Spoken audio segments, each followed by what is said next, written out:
अस्सलामु अलैकुम वरहमतुल्लाहि वबरकातुहू।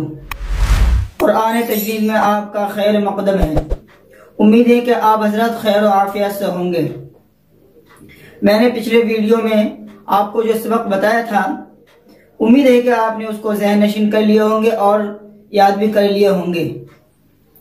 आज मैं जो आपको बताने वाला हूँ, जो आज का सबक है, वो है नून साकिन और तनवीन। मैंने 2-3 वीडियो पहले मैंने तनवीन और नून साकिन के बारे में बताया था कि तनवीन और नून साकिन जो होता है वो लिखने में अलग होता है, लेकिन उसकी जो अदायगी है वो सेम टू सेम है, यानी एक जैसे ही है। उसकी जो आवाज होगी एक जैसा होगा और उसको लिखने में फर्क होगा। मैंने ये बताया था नून साकिन और तनवीन। जो आज का जो सबक है, जो मैं बताऊंगा नून साकिन और तनवीन में फर्क क्या है, ये है। आइए बोर्ड की तरफ मैं आपको बताता हूं। देखिए, मैंने ये लिख दिया है नून साकिन और तनवीन में फर्क। अब ये देखिए, सबसे पहला कायदा देखिए नून साकिन का। देखिए, नून साकिन कलमे के दरमियान में भी आता है और आखिर में भी आता है। अब ये देखिए कलमा होता क्या है। अब जैसे कि 2 लफ्ज मिलाकर एक कलमा बनता है, समझ गए आप? 2 लफ्ज मिलाकर एक कलमा बनता है। और जो नून साकिन है, जो जज़म है, मैंने बताया था ना कि जज़म का दूसरा नाम क्या है? साकिन। वो जिस लफ्ज के ऊपर आ जाता है वो साकिन वाला हर्फ कहलाता है। और जो जज़म है, जब नून के ऊपर आता है तो वो नून साकिन बन जाता है। अब ये देखिए, नून साकिन जो है, नून साकिन कलमे के दरमियान में भी आता है और आखिर में भी आता है। समझ गया? इसकी मिसाल मैं आपको बताऊंगा अभी तो मैं आपको कायदा बता देता हूं। नून साकिन कलमे के दरमियान में भी आता है और आखिर में भी आता है। समझ गए?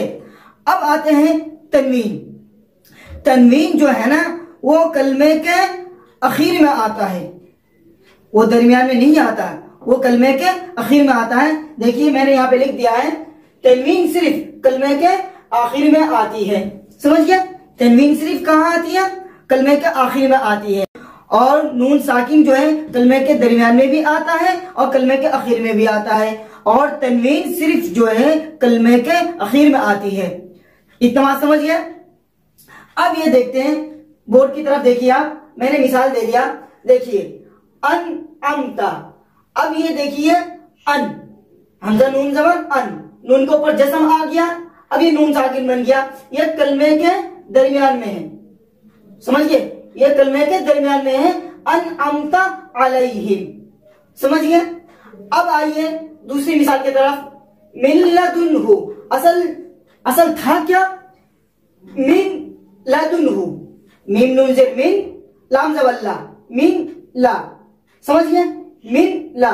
तो ये मीम और नून दोनों लफ्ज मिलाकर एक कलमा बन गया। तो मिन नून का नून आखिर हरफ बन गया, यहाँ पे दरमियान में आ गया। अब यहाँ पे देखिए आखिर में आ गया मिन लदुन्हु। तो हम जब मिलाएंगे तो मिन लदुन्हु। अब यहाँ पे दुन, देखिए दुन्हु, ये जो नून है ये दरमियान है और नून के ऊपर क्या है? जज़म है। तो ये दरमियान में आ गया और आखिर में भी आ गया। इतना बात समझ गए आप? अब आते हैं तनवीन की। ये देखिए खैरन यरा।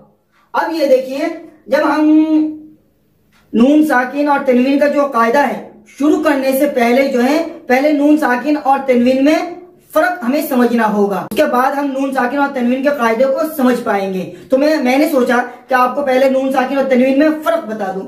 अब ये देखिए खैरन यरा, यहाँ पे मैं अगर तशदीद दिया, क्योंकि अब ये देखिए मैंने बताया था ना, तनवीन सिर्फ कलमे के आखिर में आता है, दरमियान में कभी नहीं आता। अब ये देखिए खैरन, ये अलग है, ये पूरा एक कलमा है। मैंने देखो गोल दायरा बना दिया। खैरन जब हम मिलाकर पढ़ेंगे खैरन यरा। समझिए? खैरन यरा। अब यहाँ पे देखिए, यहाँ पे भी यही वही है, अज़ाबुन अलीमुन। अज़ाबुन ये एक कलमा है, मैंने गोल दायरा बना दिया, और ये अलीमुन एक कलमा है। जब हम मिलाकर पढ़ेंगे अज़ाबुन अलीमुन, इतने बात समझ गए आप। अब आते हैं ये इनका पढ़ने का तरीका क्या है, यह वक्फ में कैसे पढ़ेंगे और वस्ल में कैसे पढ़ेंगे। अब ये देखिए तनवीन जो है ना, तनवीन सिर्फ वस्ल की हालत में पढ़ा जाता है, वक्फ की हालत में नहीं पढ़ा जाता है। अब आप ये कहेंगे वस्ल और वक्फ किसे कहते हैं, वस्ल कहते हैं मिलाने को। जब हम एक कलमे को दूसरे कलमे में मिलाएंगे उसको कहते हैं वस्ल। वक्फ कहते हैं ठहरने को, जब हम मिलाकर पढ़ेंगे जब तनवीन पढ़ा जाएगा। और अगर हम मिलाकर नहीं पढ़ेंगे तो तनवीन नहीं रहेगा, बल्कि तनवीन जो है वो एक अलिफ से बदल जाता है। जैसे कि यहाँ पे अब ये देखिए, जैसे कि हम यहाँ पे पढ़ रहे हैं खैरयरा, तो हम तनवीन पढ़ रहे हैं, सही है ना। और अगर हम यहाँ पे वक्फ करेंगे तो खैरन की जगह हम क्या पढ़ेंगे, खैरा, यानी दो ज़बर की तनवीन को एक अलिफ से बदलना पड़ता है। यह सिर्फ दो ज़बर की तनवीन को ही एक अलिफ से बदलना पड़ता है।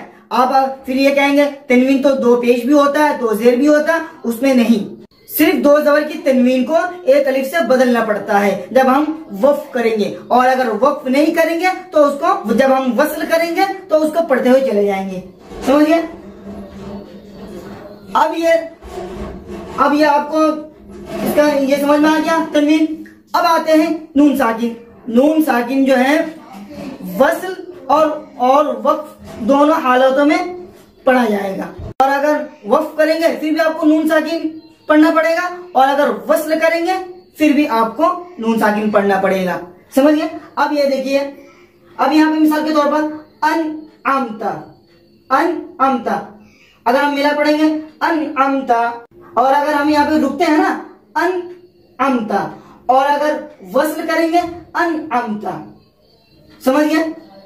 तो मैंने क्या बताया, नून साकिन जो है वस्ल और वक्फ दोनों हालतों में पढ़ा जाता है, और तनवीन सिर्फ वस्ल में पढ़ा जाता है, वक्फ में नहीं पढ़ा जाएगा। और जब वक्फ करेंगे तनवीन में, दो ज़बर की तनवीन में, तो एक अलिफ से में बदलना पड़ता है। दो ज़बर की तनवीन को एक अलिफ से बदलना पड़ता है, दो पेश और दो जेर को नहीं बदलेंगे।